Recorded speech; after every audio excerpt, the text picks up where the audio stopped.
जय अंबे, जय जगदंबे, जय तुळजाभवानी, जय सप्तशृंगी निवासिनी. शाश्वत चेतनेच्या शांत सानिध्यात, जिथे सृष्टीच्या जडातून दैवी ज्ञानाचा कमल उमलतो, तिथे दशमहाविद्यातील अंतिम महाविद्या माता कमला यांचे दिव्य स्वरूप अंतश्चक्षुसमोर प्रकट होते. देवी भागवत पुराण त्यांची स्तुती त्या रूपात करतो, जिथे त्या समुद्र मंथनातून प्रकट होऊन पावित्र्य आणि समृद्धीची मूर्तिमंत अभिव्यक्ती ठरतात आणि हे उद्घोष करतात. त्या कमळात निवास करतात व सर्व जीवांवर कृपा करतात. स्वतंत्र तंत्र त्यांना महाविद्यांची पूर्णता तांत्रिक लक्ष्मी म्हणतो, ज्या भगिनींच्या उग्र शक्तींना संतुलित करून सामंजस्यपूर्ण सिद्धीत रूपांतर करतात.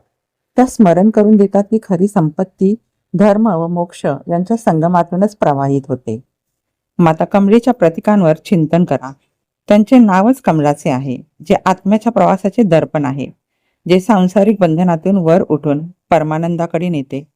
पुराण कथा सांगतात की समुद्र मंथनात त्या प्रकट झाल्या व विष्णूंना पती म्हणून स्वीकारले. हे ब्रह्मांडीय व्यवस्थेचा आणि भक्तिपूर्ण समर्पणाचा संगम आहे.